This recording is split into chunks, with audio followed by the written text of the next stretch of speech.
I put in the channel hashtag much more than Medicare. No financial, any broadcast whatsoever can exist these days without mentioning GameStop. I will not disappoint you. In addition to that, we've got changes to the individual health insurance enrollment period, as well as an important Medicare period is going to expire soon. All this and more coming up next.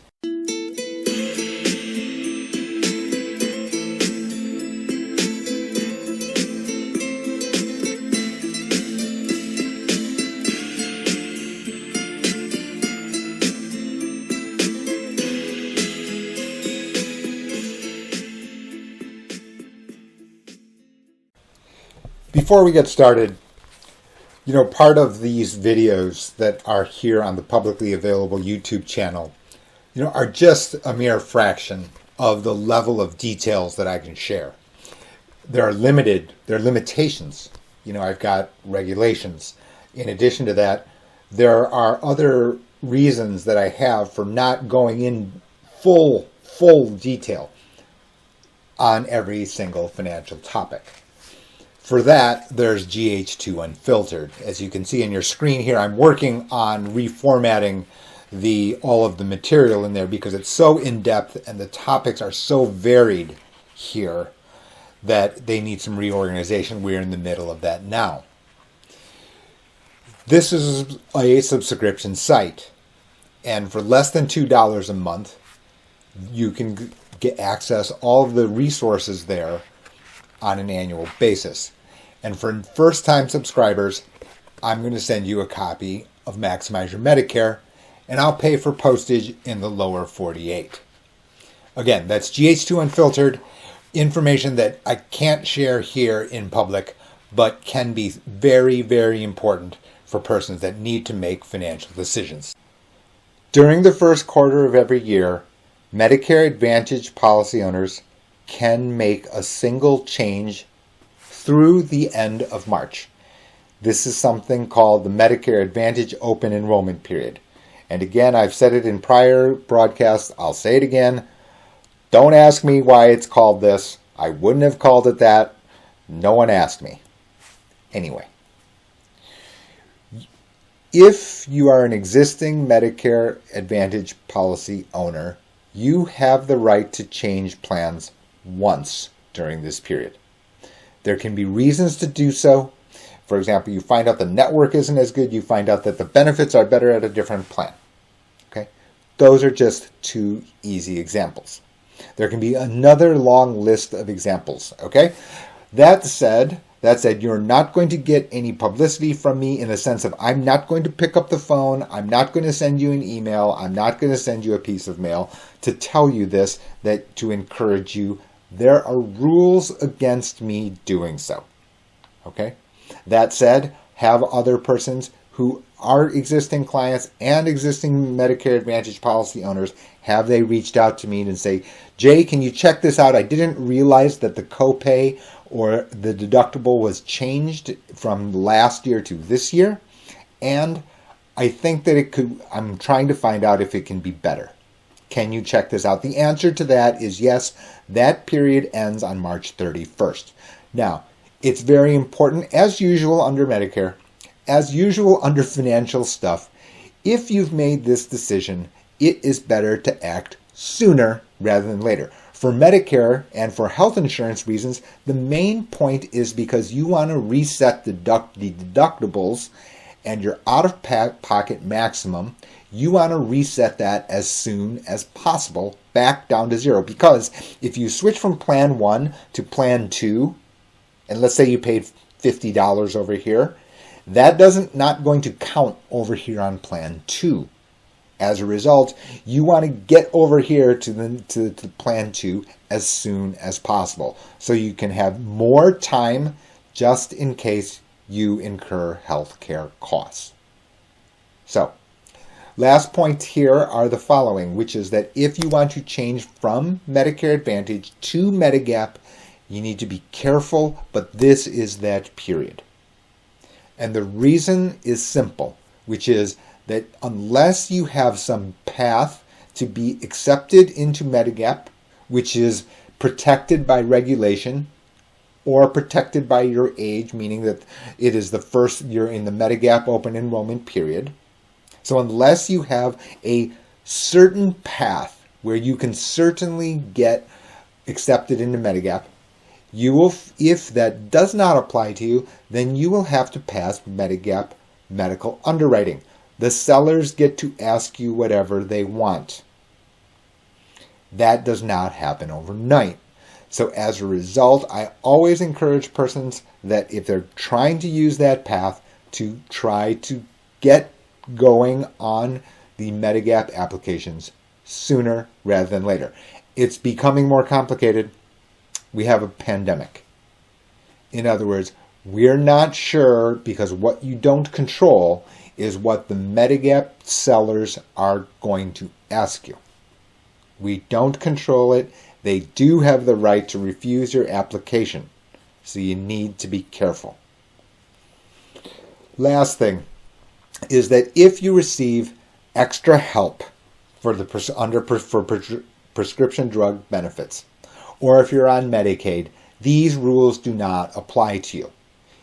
In which case, you have the once per quarter right to change plans during the first 3 quarters, and then you have the right during the annual election period. So, this first quarter, please, if this is you and you're a Medicare Advantage policy owner and you want to make a change, please use this opportunity now.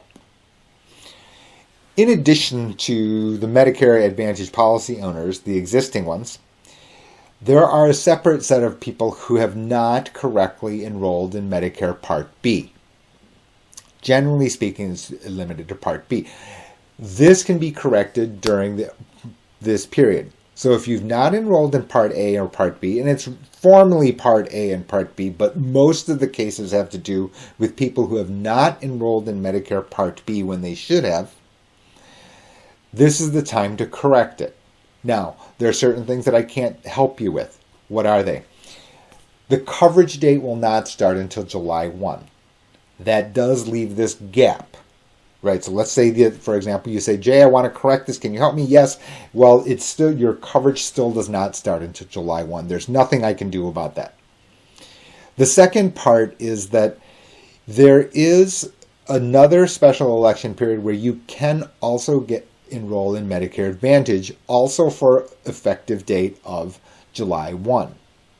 That's very important. Why? Because remember that Medicare, the Part A and Part B alone, they have no annual out-of-pocket maximum. Meaning, for you, if you have serious healthcare costs, you are potentially exposed to unlimited financial downside. Crazy people write books to try to help you avoid that outcome. Okay? So as a result, this is that period, and it also coincides with the Medicare Open Enrollment Period, the Medicare Advantage Open Enrollment Period. It used to be called the General Enrollment Period. It's part of the reason that Medicare is confusing to many, because we got all these periods with very, very slightly different names. I realize that. But for persons who have not enrolled in Medicare Part A and or Part B correctly, this is the time to correct it. For those of you who are not up on current events, we have a new President of the United States. And on this past Thursday, January 28th, that new president, President Joe Biden, he announced some changes to combat the COVID pandemic. And it is here, up on your screen is a copy of the press release. And it's a pretty important and substantial one because it dovetails very closely with my general principles, Jay's manifesto of how to handle financial stuff. Rule number 1 is, and will always be, don't give away free options. If you get your free chance to do a do-over or look again, if it costs you no money, then you are to take it. Period. Because you don't know what's underneath this rock that you haven't flipped over. So, here we have it here on the 28th. The president announced that that a marketplace special enrollment period for COVID-19 public health emergency. What does this mean? It means that beginning on February 15th and lasting for 3 months, you can see it up here on your screen, February 15th and May 15th, 2021, they are going to reopen the marketplace for individual health insurance for those who are not 65.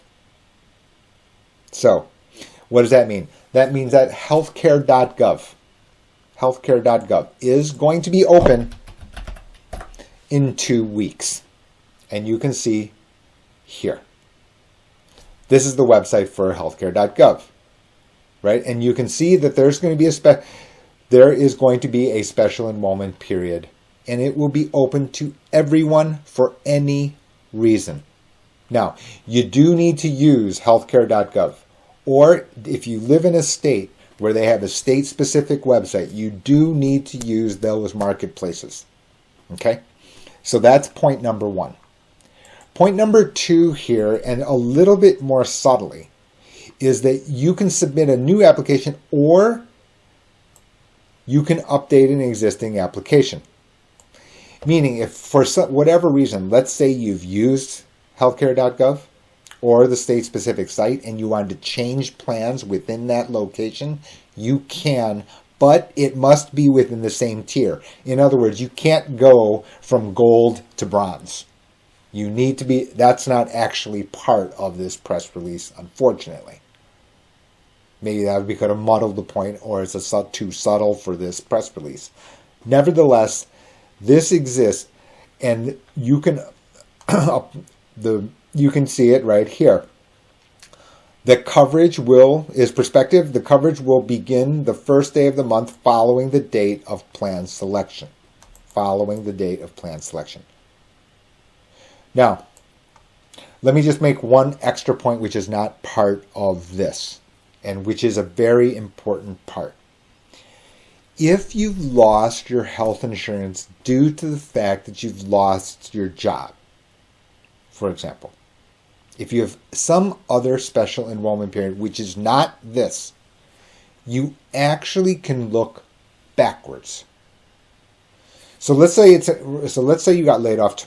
Let's say you get laid off on February 3rd, and your coverage ends on February 3rd. The reality is that you can use this special enrollment. You can use already existing special enrollment periods, which are not this one, different ones, which can reset your coverage back to February 1st. February 3rd. No problem. Or you can use this special enrollment period to begin on March 1st. That is up to the consumer. Very subtle point. I realize that there's a reason for that, and because it has to do with other regulations dealing with employment. So, that's all on this, but again, the general idea here is be sure, if you have missed this deadline that ran at the end of 2020, family members, siblings, whatever, don't give away free options. One has just been granted in order to respond to the pandemic of COVID-19. So I always like to tell everybody all the time, today's not financial advice. Today's not financial advice. Today's not financial advice. In order to give you financial advice, which I can do, I would need to know a lot more about your situation and individual needs, requirements. That's very important because the first segment today is about the name that is dominating the news, which is GameStop. So, by background, I come from institutional financial markets. The inner workings of the way that financial markets work is not really the way that it's presented on TV or in the media. Today, over the past week, what you've seen is a tremendous increase in the stock price of GameStop, and you can see it here. So, just to give you in 5 days, it is up by over 200%. Okay, by $228 a share over the past week alone. Now there's all this jargon about short sellers and the price going up and the fact of Reddit and Main Street versus Wall Street and everyday guy versus evil hedge fund managers, etc., etc. I'm not here to weigh in on that. All I'm going to say is when somebody puts out too strong an opinion, there's usually hypocrisy involved, and that's going on today. For example, let's say, you should say that, the short sellers, hedge fund managers, are the root of all evil. This activity should not occur. Okay, Yabbit. Maybe I should call this the Yabbit channel. Anyway, number one, without short selling, there's no wall of worry, and that creates upward pressure on asset prices. Oh yeah, guess what assets? S&P 500. Your mutual funds. The part of the reason that your balances in your 401k or IRA or individual stock ownership is because of the fact that there is someone on the other side with the opposite opinion. Who's that? Short seller. Meaning the entire dynamic here of GameStop. The entirety. This is not to focus on the individual thought on GameStop. I'm talking about the fact that people have gotten behind the pulpit and started ranting and raving, or stood on their soapbox with, earth-shattering proclamations. Let's hold on. It's not that simple. In fact, you could say that the Russell, which has led the market higher over the past 3 months, has been dominated by a very few number of names where the short covering dynamic has occurred. And that has pushed up the entirety of the market. Okay, so before we say that you should or shouldn't be doing this or that or the other, let's just hold on a moment. Now, I get asked, do I think this is over? The bottom line is the answer is no. I find that almost impossible to believe. Why is that? Because the issue is not really GameStop in the scheme of things just does not matter. I promise you, the pension fund managers from the central banks of Asia, they don't care about GameStop, the company. They don't.